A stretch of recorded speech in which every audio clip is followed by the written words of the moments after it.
Hoop girls in the building, in full effect. Get the latest sports news from a woman's aspect. Sexy, independent, and can talk it with the best. Ladies on right now, they ain't trying to call next. Hoop girls in the building. That's right. Hoop Girls is definitely in the building. This is Shell coming to you live. Not 100%, a little under the weather, but still nonetheless from NYC. And this is Kia coming to you live from Los Angeles. Benny Blanco, estoy representando Atlanta, Georgia. Okay. I'm going to need for you to pick it up. Need some English, okay? Pick it up. Viva! You messing up. Viva Atlanta. You messing up the flow. Hey, I'm increasing the audience. Oh, I'm expanding this worldwide. This is worldwide web. Is that right? Okay. All right. Well, I'm fresh back, 2 days back from All-Star 2011 in LA. And yeah, I'm still trying to pick up with the whole jet lag thing, and I think being out in the daggone tsunami that was out there. I mean, the one time, when I finally go out there, Monday it was like 80 degrees. People on Twitter, people on Facebook are like, oh my gosh, I love LA. I love my city. It's 80 degrees. I'm like, oh, this is perfect. It's been snowing. It's cold. I'm thinking I might get a slight, I ain't saying I was going to get a full-on tan like I'm about to lay out or anything, but I'm thinking I'm going to at least get a little wash or spring tan line going on, but I felt so sorry for all the people that came to visit leaving cold cities, and our weather, it was awful. It was a freaking mini tsunami, literally. It was hailing. I mean, that's unheard of. Freaking pouring. Yeah, that. Like San Francisco. Well, all I know is that I was in LA, and I thought that it was going to be sunny skies. And when I came off that plane, I knew at nighttime it got cold. But, I mean, who knew that I could, bring boots, knee-high leather boots, to L.A. That's just, I thought that was... I know, messing with y'all, running downtown. But, the one thing I will say that I did like about L.A., having it in L.A. this year, was the fact that they had everything downtown. So it was convention center, Staples, literally you're just, walking a short distance to each one. They had, food places down there, people that, the players and other people that were working and things down there, or if you're just lucky enough to get one of the hotel rooms that was down there in the area, you didn't have to go far. So that, I know L.A., when they had it, the last time they had it in L.A., it was, 2004. 4, yeah. 2004. Yeah. 04. And that was, it was just bad. It was bad because everything was just kind of I just remember being spread out, very spread out.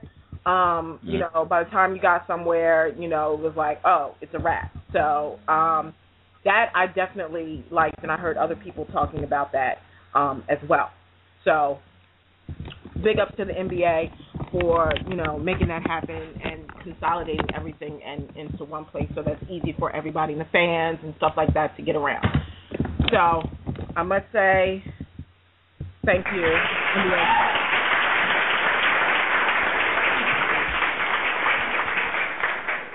Thank you. And LA traffic is already horrendous. Horrible.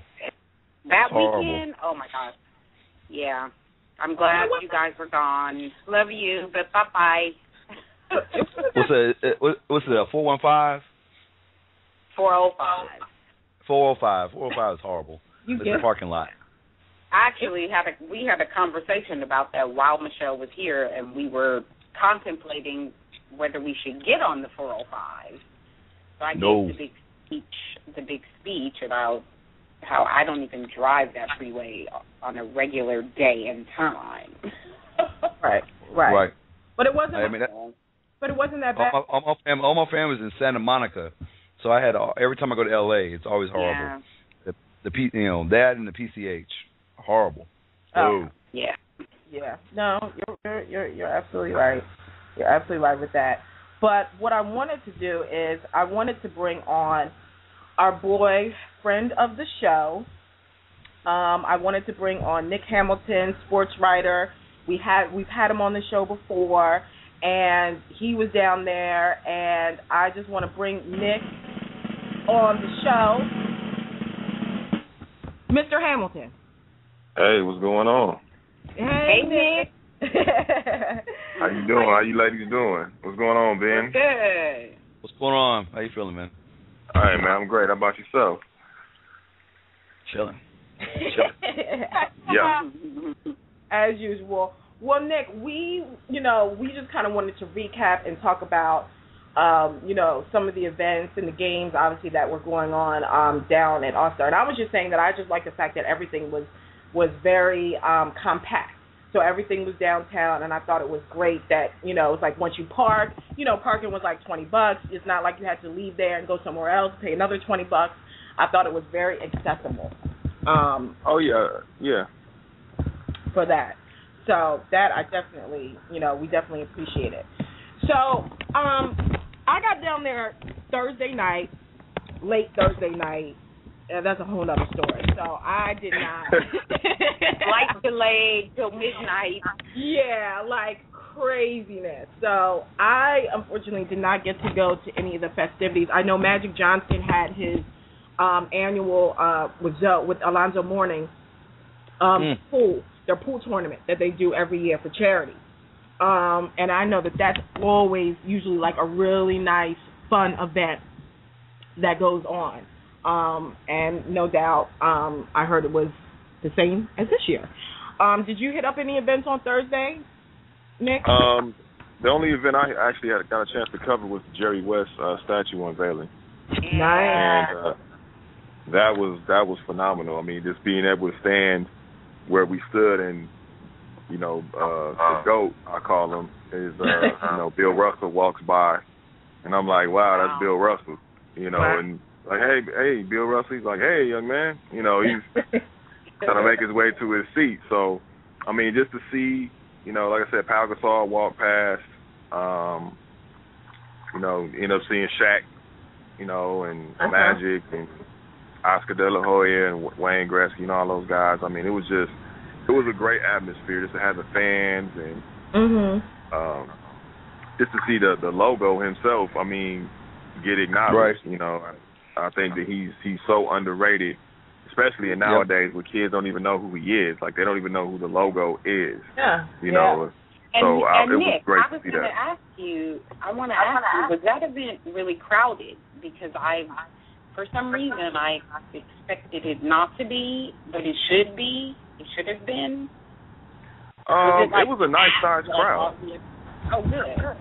Yeah, it was a nice sized crowd. I mean, the fans were really like enthusiastic. I mean, every time they showed Jerry, they kept screaming out Jerry. So they were definitely, definitely enthusiastic, and it was great to see a lot of Laker fans, especially. I mean, fans of other teams too, but a lot of Laker fans just showing him love and just being out there. So it was a great atmosphere. I enjoyed it, and it's you got one more statue to get done. Yep. But that man's career is not over yet. Yeah. Oh gosh, I'm not even gonna go down that road. Did they have one for Kareem? Is there a statue for Kareem? They were supposed to, but the voting came down to Jerry West or Kareem, and everybody voted Jerry West. So hopefully Kareem will get one too. Yeah. Yeah, they'll do a Kareem, and they'll do a Kobe. We'll see Kobe in some years. Oh, of course. Gosh. Of course you're going to put Kobe out there. I mean, I don't want to talk about my man dunking on LeBron. I mean, we won't even go there. Yeah, we didn't get there yet. We didn't get there, Nick. Yeah, we didn't get there yet. Yeah. We're only on Thursday, Nick. We're only on Thursday. Oh, okay. I won't fast forward too much then. Okay. Right. Well, I definitely want to talk about, catching the rookie-sophomore game. And the rookies definitely, They won. They won. They beat the sophomores. I thought we were all wrong on that one. I think we all picked the sophomores winning that game. So. Wow, you guys picked the sophomores? Wow. Yeah, we did. We all did. Wow, y'all went against Blake Griffin and John Wall? Oh, man. I mean, yeah, don't get me wrong. They definitely are, you know, you can't deny that talent. But, you know, John Wall was coming back recently. And, I mean, well, Blake is Blake. I'm not even going to try to, you know, front on him, Mr. Dunkster. But, yeah, I still thought the sophomores were going to take it. But that didn't happen. Didn't happen. But before that game, and I should have brought this up first, was the celebrity basketball game. Okay. Yeah, what was up with that one? That was oh man. Oh, guys, come on. You guys. I lost respect for Common so much, man. It's like how does he get switched up by Bieber? First of all. Come on, man. Seriously? Bieber was doing his thing. Stop. You thought that this little boy came on there with his hair swooped to the side. You probably thought, oh, okay, he really not. That dude was running the point. That dude was running the point. Come on, man. Yeah, he dropped 8 points. Come on. He wasn't even he said himself he wasn't the MVP. He was serving as a floor general. He was passing. Somebody has Bieber fever. I don't have no Bieber fever. But I mean, I'm the last person. I didn't think Bieber. I was like, why they got this dude in here? But I'm saying, dude was doing a crossfade, palm boom. Yeah.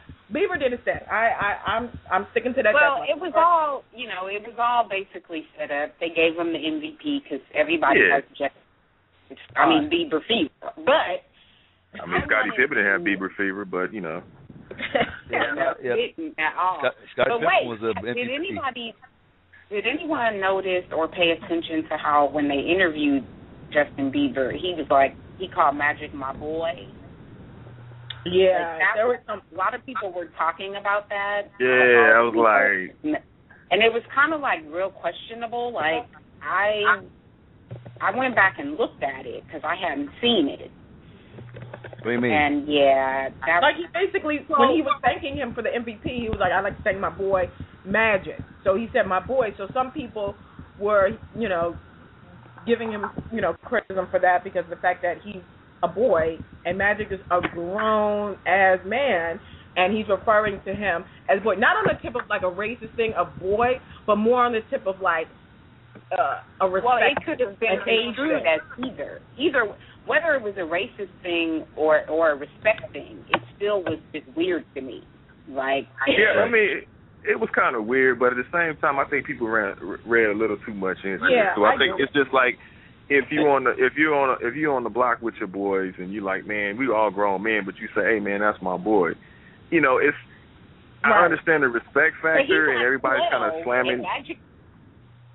Yeah, I mean he's a 16-year-old kid. I mean, yeah, but you know, I mean, I personally didn't take too much out of it. I was like, okay, well, you know, that my Magic say, oh, that's my boy. You know, I mean, I think people just read a little bit. They were just trying to find fault. Yeah, I think you're right. I mean, because the week before the All-Star, he said something crazy about Koreans or something. So I think people are just, you know, kind of looking for fault. Yeah, possibly. He said something about Koreans. Yeah, he said something off the wall last week. I don't want to quote because I don't remember exactly what it was. So she want to throw out there. Yeah, he said. You're about to say, no. Let's move on next. What happened on let's fast forward. Yeah, right. No, I'm not going to quote him exactly because I don't want to put it out of context. But it was in the news basically. Okay. So all right. You can look we ain't got the facts. We ain't got the facts. All right. So Saturday. 3-point contest, challenge skills contest. Whoa. Who won the team ball competition? Team Atlanta. There you go. Whatever. Team Atlanta. Benito, hey, Kat? No bueno. Hey. Yeah, I kind of just sat there for that one. That was a dub. Hey, it's a dub. Yeah. Yeah, I mean, it's a win is a win because that's probably the best win Atlanta's probably going to see all season. So yeah, I mean, you take what you can get. Here we go.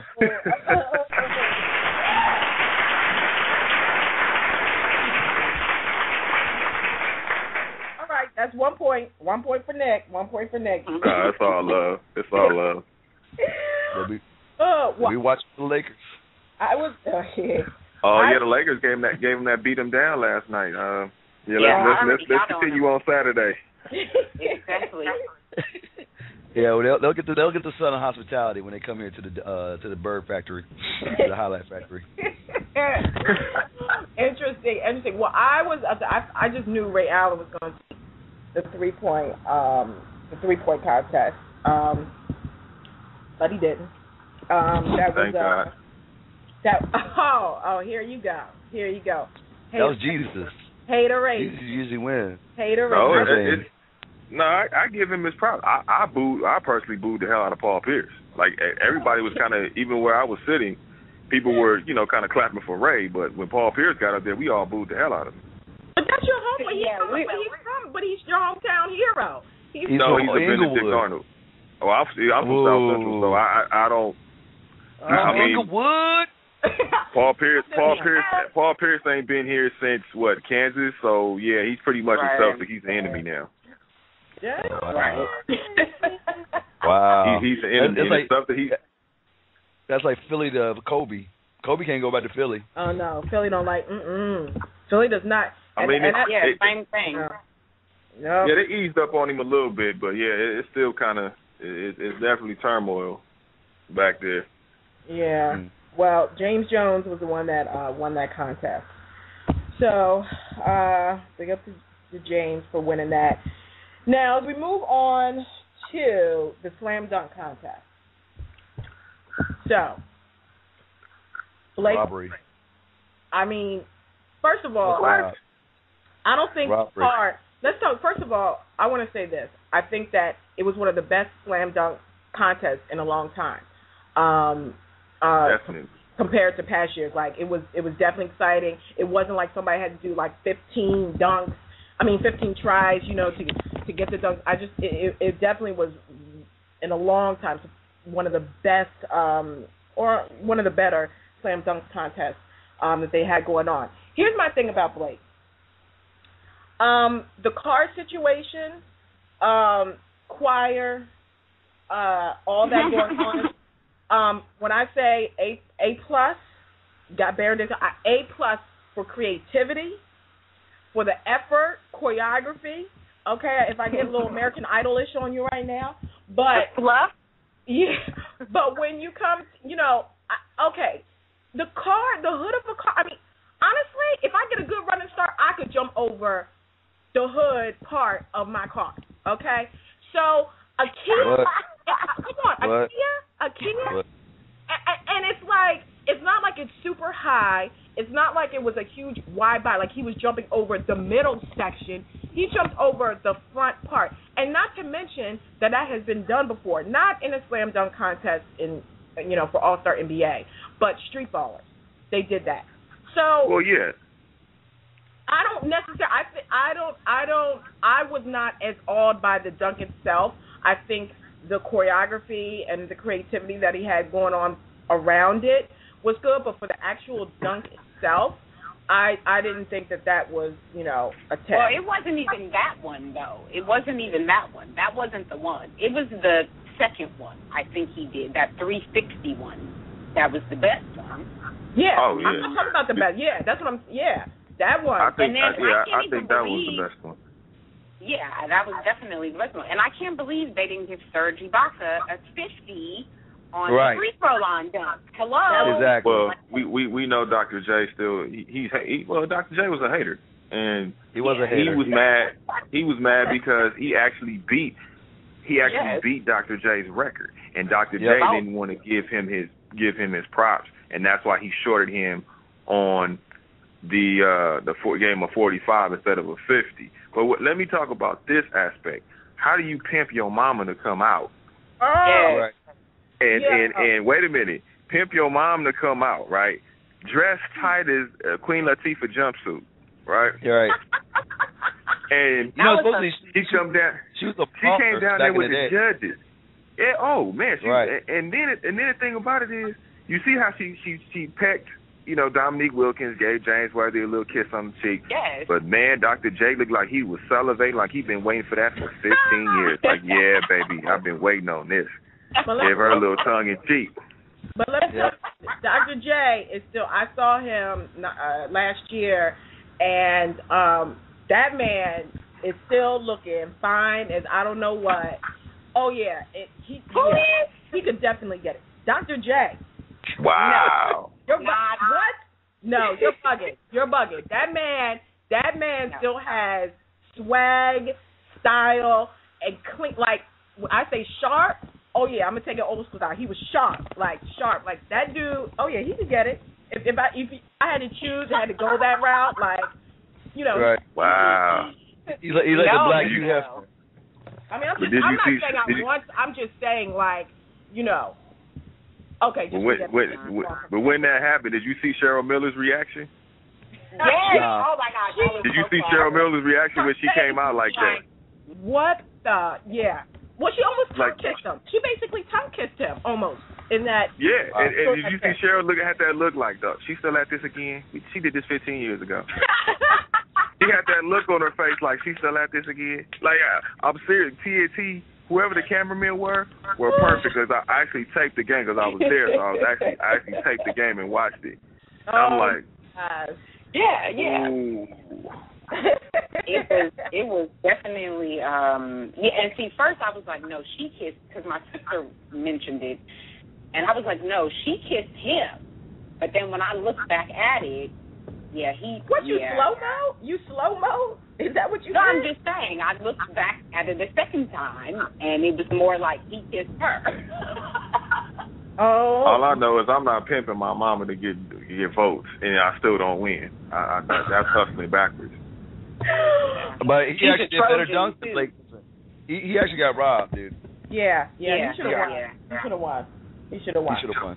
But you already know. But you already know how now Blake is going to be doing Kia commercials with the car. It's a whole. It's a business behind the business. You already know that. So. And if you look at, the car dunk was actually good because the way it was positioned. He had that Clipper curse already surrounding him anyway. So if he would have missed the step, it'd have been the end of Blake Griffin. Disastrous.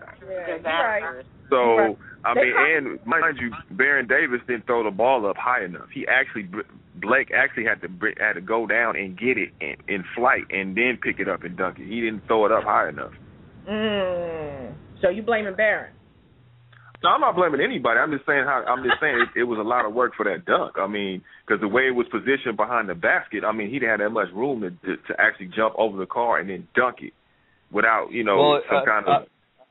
True. I thought he should have jumped over Baron Davis and got in the ball. I thought it would have been high, how he ever would have done it. Yeah. Oh well. And DeMar DeRozan had a nasty dunk. I don't know. It was like. Ooh. That's what I was like. DeMar DeRozan, man. He had two nasty dunks. He had the one where he caught the reverse rim. He did a reverse rim off the pound. Yeah. And I'm there gave him like a 46 or 45. I'm like, what? Come on. Yeah. That should have been a 50.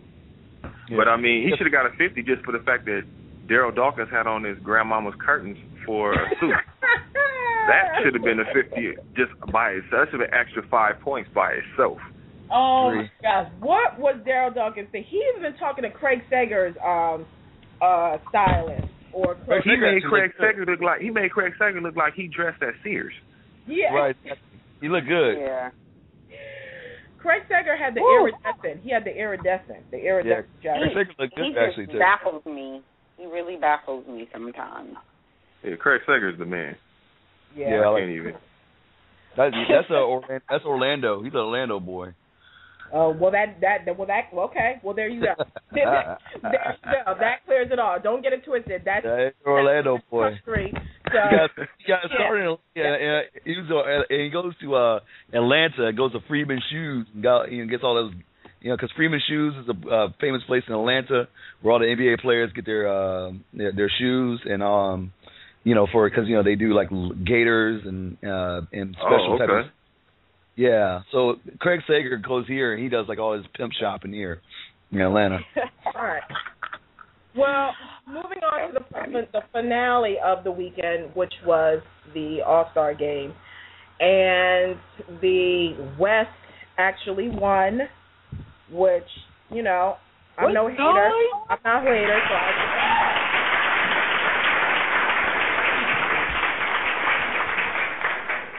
I clap for that.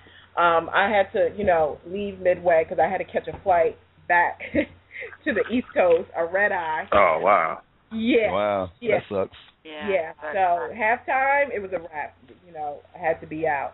But, from what I hear, but what I did see is, Kobe and LeBron. Kobe was on a mission to try to make sure that he knows, let everybody know who's still daddy up in that piece. Mm. Oh, absolutely. It's still his league. It's still his league. And he was trying to get that tie. He was trying to get that tie with Bob Pettit. Wait. Oh, shout out to the Hawks, Bob Pettit. There you go. Yeah, he tied Bob Pettit for 4 NBA All-Star MVPs. Mm. Right. But here's the deal though. Kevin Durant was actually more money. I thought Kevin Durant should have gotten the MVP because Kevin Durant, man, he turned it on in the fourth quarter. Well, yeah, he did. Well, so did LeBron. Though. So did LeBron. He's the one that got them back in the game. But here's the key. And a triple-double. Yeah, he had a triple-double, but here's the key. I think I wouldn't have been mad if Durant and Kobe got co-MVPs, but let's not forget, the game was in L.A. Kobe did have the numbers. He had 38 and 14 with 4 steals. Mm-hmm. So he did deserve the MVP. It's not like he didn't deserve it, but I wouldn't be mad if Durant did have co-MVP with Kobe because he did put it on in the fourth quarter. The key is Durant was not scared to shoot the ball. Right. Excuse me. LeBron. Now, remember when the East were down by, I believe, 2 points, and LeBron was at the 3-point line. LeBron, instead of taking the three, he passes it to Stoudemire, who blew the shot. Right. So my thing is, again, as I've always said, LeBron is not an assassin. He's not a fourth quarter assassin. LeBron does not have what it takes to be that assassin. If that had been Kobe, if that had been Michael Jordan, they would have took the shot. You're right. I agree. I definitely that. Okay, well, let me ask you this, though. So if LeBron is now a fourth-quarter person, why did he go and drop 26 on the Pistons in the fourth quarter in the second round of playoffs and knock the Pistons out? If he didn't do that, why? I'm trying to figure out. Okay, let's take it back to when they played the Celtics before the All-Star break. Okay, right. He's at the line. He bricks both free throws to send the game into overtime. Bricks them both. Then they draw up a play where he's not even included. You give it to Mike Miller, who's been cold majority of that game, and LeBron doesn't call for it. No. I'm sorry. One time is one time. I'm not discrediting LeBron for that one little piston outburst. But let's be real. If somebody sweat, I have to say, even if that was when Kevin Durant played Miami, Kevin Durant took the last shot. Now, even though he missed that shot, but Kevin Durant was not scared. Westbrook threw it right to Kevin Durant. Kevin Durant went ahead and shot it. He didn't care. And Jeff Green was wide open. Okay, let me ask you this, though. Okay. You remember that last shot he beat Orlando Magic in the playoffs, right? That he hit. That when you remember they were down by 2 and he hit the last second shot. Was that a killer instinct then? I'm trying to figure out. No, that was luck. Do that all the time. That was luck.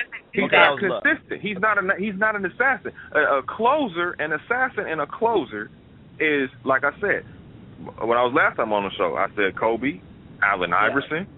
Yeah. And like I said, even now you're starting to see the remnants of that in Kevin Durant. So now, my thing is, I'm not saying, Allen Iverson never won a ring. No, he never won a ring, but I'm saying he was never scared to take the last shot. He always had the heart to take the last shot. He was just on a bad team. The Sixers were a bad team. They never put the pieces around Allen Iverson for him to even try to be successful. Well, they weren't that bad because he did get to the finals. Right. One time. And we never saw him again. They was on a milk carton for the rest of the time. Shocked. Here you go. Want to talk about the Sixers. Well, look. No, I'm yeah, we got you, Nick. I know they not a Laker. But I mean, that's just fact. I mean, I'm LeBron is a dynamic player. He's one of the most explosive, dynamic players I've seen in a long time. I'm not taking anything. I don't think he's the best in the league. I think he's one of the best. If you're going to put a number on him, I say Kobe is 1A, LeBron is 1B, and Durant is number 2. Right. Wow. Oh, I don't know about that. Okay, but we got to go. We got to wrap this segment up. Nick, as always, thank you so much for coming through. Oh, thank you for having me. Thanks. Appreciate it. Sorry we couldn't, link up in L.A., so hopefully sometime, in the near future, either L.A. or New York, we'll be able to actually put a face to the name. Definitely. Tell the people where they can find your work. You can find me on Twitter, Nick Hamilton LA. You can find me at sportspagemagazine.com, and you can find me at loudmouthexperience.blogspot.com. That's where I have all my work, all my writing, all my photos from All-Star Weekend. I got some exclusive stuff coming from in the locker room, too, so be on the lookout for that. Great. Oh, right. Great. Nice. Excellent. Thanks, Nick. Thank you guys for having me. Y'all have a great night. All right. You too. Peace. Okay. So that was All-Star recap done. Finito. All right, guys. Let's get to the nitty-gritty. Trades. Trade deadline. Bam. Mañana. Tomorrow. Midnight. Melo is now... No, it's 3 p.m., right? Yeah, 3 p.m. Oh, it's 3 p.m.? Okay, sorry. Yeah. Yep. 3 p.m. Melo, let's talk about the big trade. Melo to the Knicks with Chauncey Billups. The Knicks actually just got their first win with Melo and Chauncey at the Garden tonight. Championship. Oh, there we go. Yeah. Championship. Oh, the hell. Championship, y'all. Don't want New York basketball to be back, that's all. Oh, championship. And I'm all about Team Rondo, but I'm saying. Let's wrap it up. You can't. Why were you even playing? Why were you playing the playoffs? Give it to the Knicks. It's over. Okay. Where's my mute button? Where is my mute button? I know I'm not even. But where's my mute button? The other people involved in that trade, the Knicks got Billups. They got Anthony Carter, Sheldon Williams, Ronaldo Bachman, and the dude from Minnesota. Corey Brewer from Minnesota. Shaky, baby. And New York basically gave up their whole core team. There you go. Chandler, but they're role players. They were all role players. As far as I'm concerned, they all role players. What? No, I'm not saying it's a bad thing. I think that Melo is worth trading all those players that they traded. Yeah. And they replaced Felton. The only player that I would have said, like, as far as like role players to keep would be Felton, but Felton we got Chauncey in that, so I'm not really. So as far as everybody else, don't get me wrong, they were they fit into their role good and were playing well, but these aren't people that cannot be replaced. There's a lot of good role players within the NBA. Yeah, I mean, and then they also gave up some draft picks and cash, $3 million cash.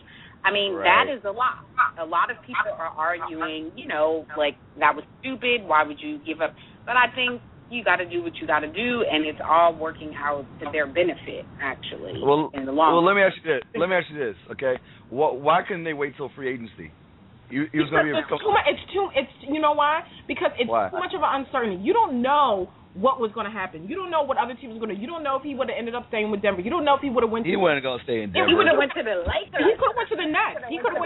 I mean, there were talks to the Lakers. You just don't know what the scenario would have been after the season. So the fact that the Knicks had already lost their bid on LeBron, they weren't about to try to sit back and lose on this. There are a lot of things can happen between, now until the end of the season and in the off season. Too much. So you can't, you couldn't risk that. A lot of different factors come into play. I mean, but you know what, Ben? I agree with you that it wasn't the way they did it. It wasn't the best business decision, but they did it, and Because my thing was this, okay? I don't agree with that. He wanted to go to New York. He said he's been saying this for like the last 2 years, really. I want to go to New York. His wife wants to go to New York. Basically, New York bid against themselves. You know what was so brilliant about the Nets is that the Nets got in and basically upped the ante and made New York Knicks step up and give up more than they really could have had. Because my theory was this: if you had waited till the summer and signed him as a free agent, then you could say, all right, well, I can trade Gallinari and got some draft picks or a great player for that, and then traded Wilson Chandler or traded, instead of having to give up so much. But you don't. So now, go ahead. No, I just don't think that. I think that you're right. I mean, sitting on paper, you could sit here and you say, yeah, right. He's been saying he's want to go to the Knicks, but then he even entertained the Nets. He sat down when he was in L.A. with the Nets as well. If he didn't want to have any parts of the Nets, he wouldn't even had that meeting. Before, when all that was going on, he was like, oh, I don't even want to sit down with the Nets. Like, it's a wrap. Yeah, that's what I'm saying. I think he did that respect. I don't. It's all about money. I just think that it's too many different variables that can come into play, or two different things. I'm not saying that, all of a sudden, he's going to go to, the Hawks. I mean, that's just not happening. But what I'm saying is... Why not? What I'm saying is, but it's just too many variables that can happen. Things change for people personally. Different situations change for different teams. And I just think that to wait when they have a chance, I mean, come on. It was like, if they didn't get him now, it was too much of a chance, for other teams to try to go after him. And I just think that, especially after they lost LeBron, I mean, it's been, come on now, you want to always talk about how New York and the Knicks has been dry for X amount of time, since the death of Ewing and all that other stuff. I just think it comes to a point where it's like, you got to roll some kahunas, and it's like, okay, what's the deal? We just going to go for it. Yeah, we may put out a little bit. All those other players, to me, they're role players. They can be replaced. So do you guys think with Deron Williams going to the Nets, who got a better deal, the Nets or the Knicks? Oh, well, right now, definitely the Knicks. I think the Knicks got a better deal as far as having Melo as a franchise player. Huh? Ben, you said the Nets? Nets, yep. You said the Nets. But let me tell you why. Franchise point guard is like a quarterback. Yeah, but let me say this. What's going to happen? Franchise. I don't think I call him. He's not a franchise player to me, Deron Williams. What? No. Franchise? No. Yes, he is. Wow. I don't know. I don't agree. Franchise players to me.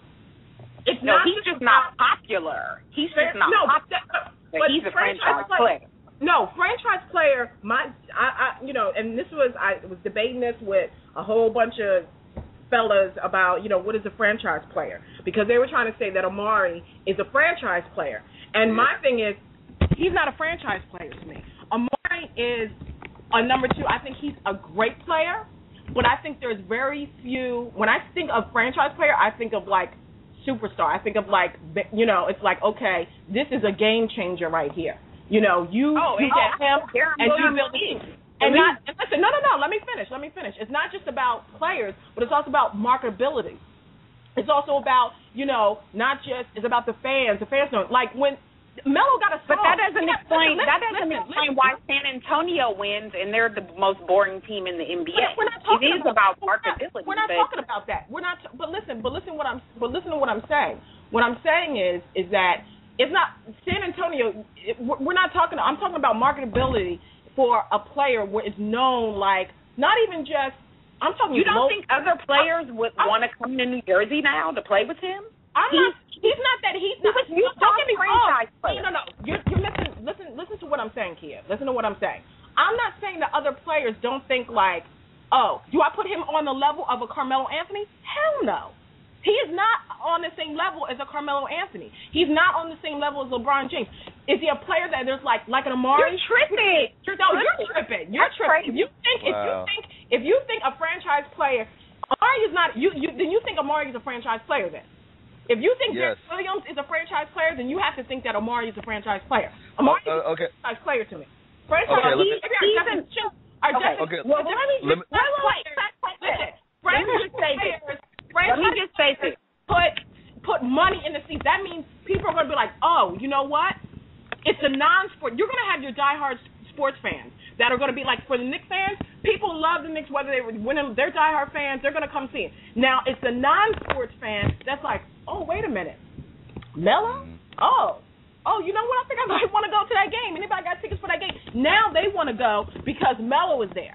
That's the difference. They put money in those seats. And I don't think that Darren Williams, and as much as the city, New York was just thirsty for a great player, a great leader, which Amari was. He was the second best. They couldn't get LeBron, so then it was like, okay, let's go after Amari. They didn't have I'll tell you what I think is going to happen.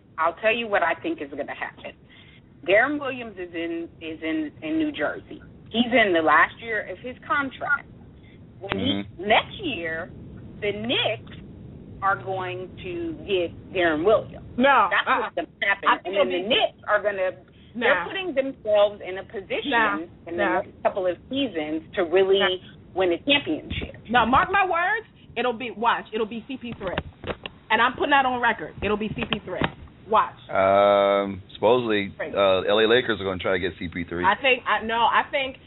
Remember when CP3 was at Carmelo's wedding and was like, yeah, what about having me, Amari, Melo playing? Watch. I bet you. Watch. Yeah. It's going to be. I definitely think the Knicks made they came out better than the Nets. But the Nets took a chance because if they don't win or do anything this season, at the end of the season, Darren Williams can say, I don't want in anymore and do what he wants to do. He can, so but they wasn't winning anyway. So I feel like the Nets at that point where they ain't got I feel like the Nets, they're going to do a couple things. I feel like the Nets aren't done. I feel like there's going to be a trade tomorrow before the deadline, and I think that the Nets are going to make a couple extra moves. I'm not saying, the Nets know they're not going to be in some straight like, oh my gosh, all of a sudden like the Knicks and boom, all of a sudden they got this fan base. But trust me, especially when the Nets are moving to Brooklyn, and trust, you know how Brooklyn gets down. You go anywhere, trust when I tell you that players will be like, oh snap, I want to go play in Brooklyn. Trust. And Jay-Z owns it. Trust. They're going to be like the new Lakers and Clippers, like competing, but the Knicks, of course, will always be the Lakers, and the Nets will always be the Clippers. Have more history. Obviously, they have great players. Like the Knicks have more history, but at the same time, like don't get it twisted. Like they can be on the come up. Like for a while, the Clippers were, when the Lakers weren't, in a couple years they weren't even making the playoffs, and the Clippers were hot. So, I mean, we'll see when it comes, how it comes about. But I just know that when that arena goes to Brooklyn, trust, like it's gonna be something. It's definitely gonna be some players up in there. So we'll see how that happens. But I tell you this, and this is the reason why I say having a franchise point guard is, and Darren Williams is a franchise point guard. It's like having a quarterback. I mean, it's the quarterback of a team, and the Atlanta Hawks had a chance. We drafted, I remember when in the 2004 draft, we had the number 2 pick in the draft, and we picked Marvin Williams over Chris Paul and Darren Williams, and we're still paying for it to this day. We still haven't had a point guard to this day, and I'm like, we could have been set for the next 10, 12 years if we had either pick Chris Paul or Darren Williams. And Darren Williams is one of those guys that's going to lead you. He can lead you to a championship. I'm not saying that I don't think Darren Williams is good. Don't get me wrong. He's in my top 5. No, we know what you're saying. He's a point guard, but I say a franchise player, in my definition of what a franchise player is, I don't consider him a franchise player. Do I think that you can build, pieces, definitely around him, but do I think he's like franchise player means like star player? And so do you think Rondo is a franchise player? No, I don't think Rondo's a franchise player. But people can grow into it. I think that people can grow into being, being that, because Amari, people, they were arguing that they think that Amari, they were saying that he's a franchise player. My thing is like, he just got here. You can't base a dude off the work that he's only done for a couple months and call him a franchise player. Now, if Melo hadn't come and we go through this season and then he could build, could he have become a franchise player in my eyes? Possibly, yes. But we ain't ever going to know that now because now Melo is the face of the Knicks. He's the franchise player. It's only one franchise player, and all the good, and all the goodies. Don't get me wrong. All the goodies have always had help around them. Jordan has always, had help around with Pippen. It's like that number 2. Even when Amari was in Phoenix. So if it can only be one franchise player, it was Nash and Amari. Player in Miami. Who's the franchise player in Miami? If it can only be one. Well, if it can only be one, then it's probably, I would say, it's a toss up between D Wade and LeBron. At the end of the season, obviously, but. Yeah, but I don't know. I can't. No, I think it can be 2. I think it can be 2. And New York has Amari and I don't think I think that Carmelo Anthony. Well, no, LeBron is LeBron was a franchise player before he went. I mean, he's just a straight up superstar. So LeBron is definitely a franchise, and that's a very unique situation. But on any other team, there's not 2. There's no 2 franchise. But that's why it was such a now deal. It is. In the later years, it is. Boston. It's a unique situation. But that's what But to that level, like a LeBron and a D Wade, like there are people that I'm like, those are superstars. There are people over in friggin', Germany, and they know D Wade. They know LeBron James. They don't know Amari Stoudemire. Yeah, they do. But anyway, we got to move on. We got to go on. Full court press. Table that. Reese. Michelle, she's on that night wheel. That's what's wrong with her. and now I'm like gonna be friggin' sick as I don't know what. But Reese, welcome Reese. Relax, release. But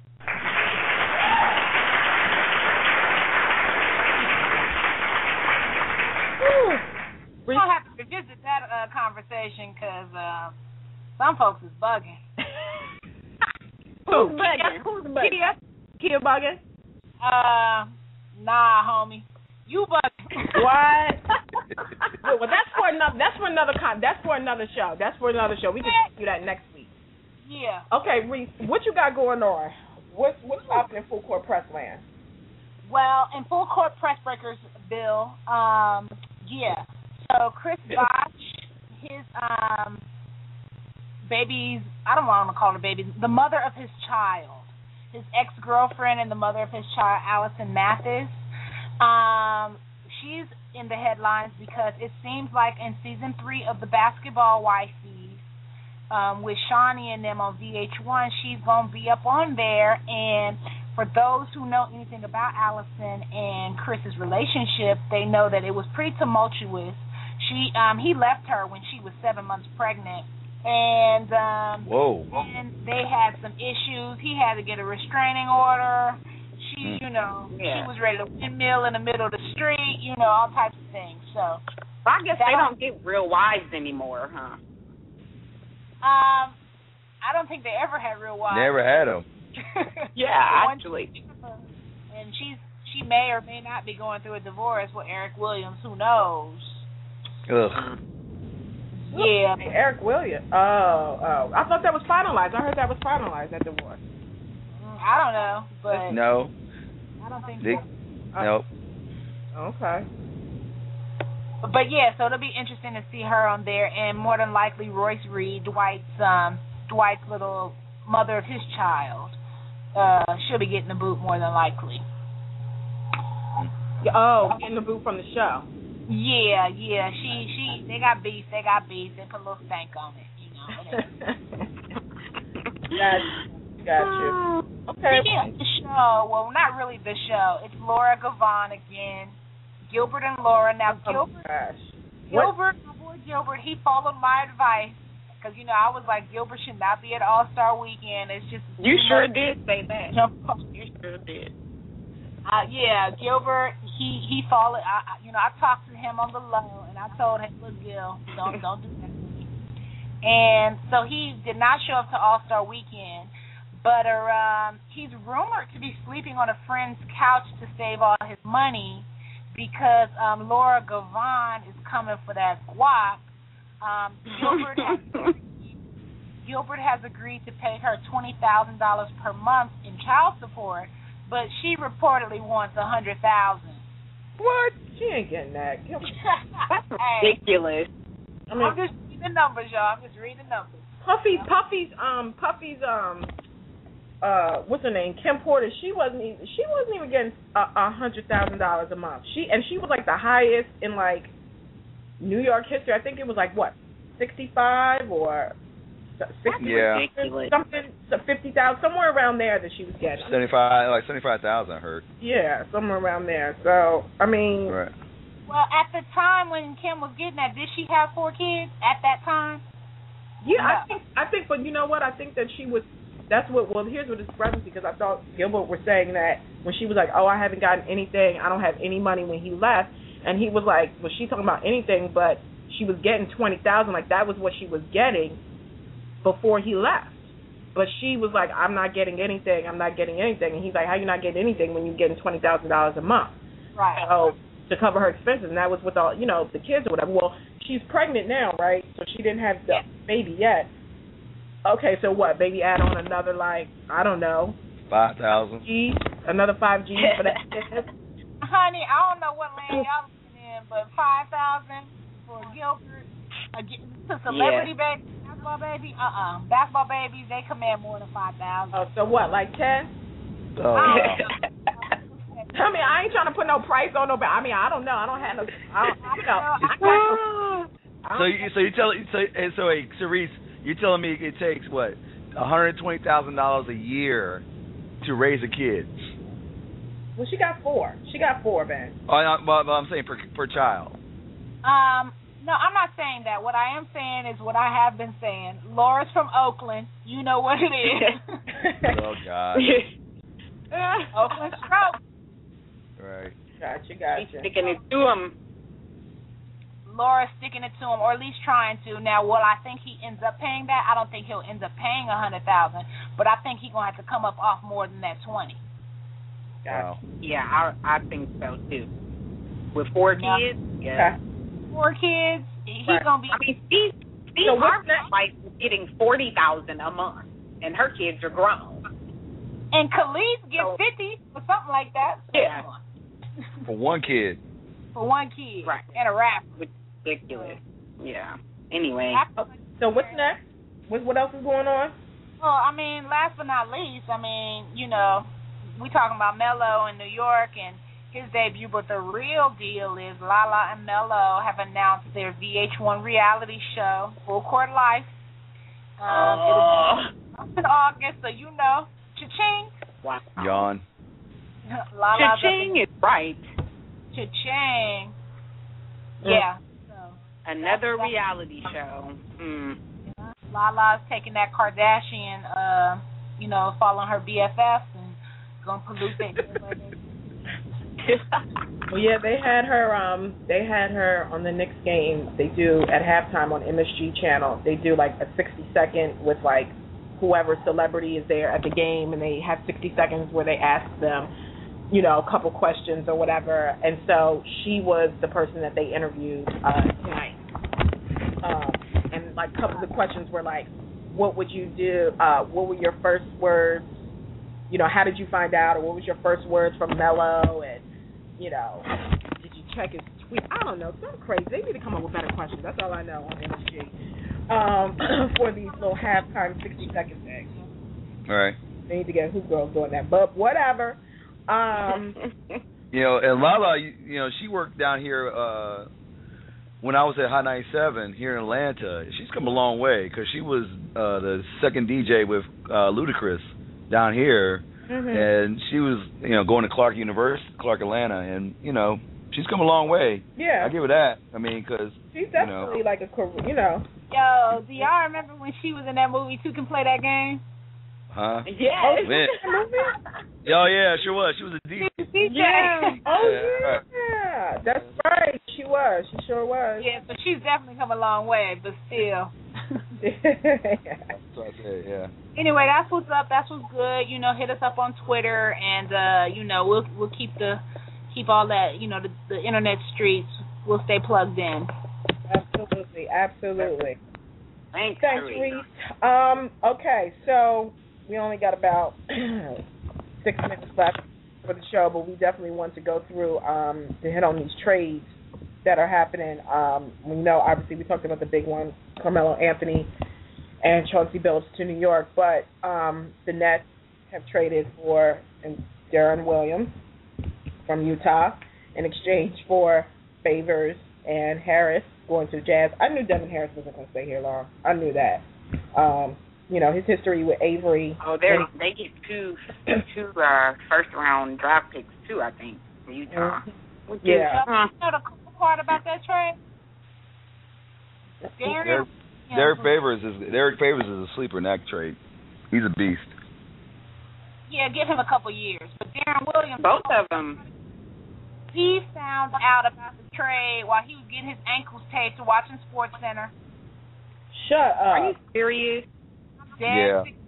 They didn't, and so while they sitting there talking about LeBron and how he didn't call them and let them know about Cleveland, I mean the Jazz, they was cold gangsters. They did Deron over there getting his little tape, and next thing he know, he look up and it's breaking news on SportsCenter. And see, that's the point. And Are that's you my serious? like they don't employers. It's always a double standard. That's what we talk about. It's like employers, they will fire you in a second. Like pink notice come in, oh, you're laid off, or oh, you're fired. No 2 weeks notice. No, well, get your stuff together. We're gonna go with somebody else. So could you just stay on? No, it's cut. But it's this thing where you as the employee are supposed to give 2 weeks notice or even longer if it's a position where it's going to take a minute to fill someone. When in reality, owners, employers fire people all the time, and you don't have any notice whatsoever. So, right. I agree. Whatever. But moving on from that, Hornets got forward Carl Landry from the Sacramento Kings for guard Marcus Thornton. Excuse me. What else? The Raptors got forward James Johnson from the Bulls and a first-round pick in the draft. So. Well, you know why the Kings did that? Because Tyreke Evans got plantar fasciitis, which is a bad injury to have. I mean, it can end your career. Right. That's what Phil Jackson has. Bill Walton had that too, and they basically almost killed his career. Right. Well, so they picked up that, and the Wizards. Is that all? I'm not sure it's a done deal. I know they were talking before the show about trading Henrik to. Heinrich, we got him. Heinrich. Heinrich, we got him, baby. For Jordan Crawford, Mike Bibby, and a first-round pick. Yep. So, I think there'll still be more trades that'll happen come, tomorrow before the 3 p.m. deadline. But as of right now, unless I get, a hit in the next 3 minutes from inside sources, that's what's going on with the trades thus far. We got Reese, your boy Noah, returns to the Bulls after his 30-game absence. So, and the East just gets better and better. Yeah, it's gonna be ugly in the playoffs. Yeah, it is. It is. League right now. Yeah, it's just how like with the Lakers. I mean, not the Lakers, the Western Conference, where all the teams, it was like not that far behind each other. Right. See, that's how the East is now. That has definitely shifted with the talent. We talked about Evans is out for 3 weeks. Matt Barnes returns to practice for the Lakers after his injury. And Rudy Gay. Oh, and Rudy Gay's out, 4 weeks. Shoulder. Yeah. They might trade OJ Mayo hurt. They should. Really? Yep. Dang, interesting. We need Rudy Gay and OJ Mayo for Ron Artest and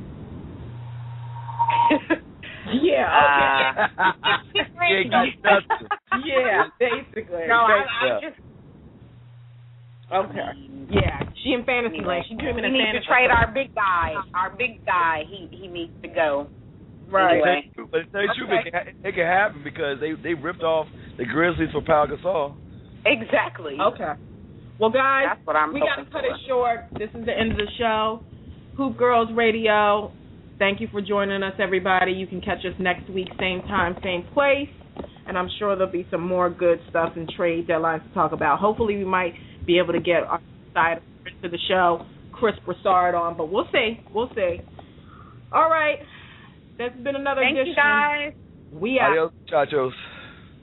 Take care. West Side. Hoop girls in the building, in full effect. Get the latest sports news from a woman's aspect. Sexy, independent, and can talk it with the best. Ladies on right now, they ain't trying to call next.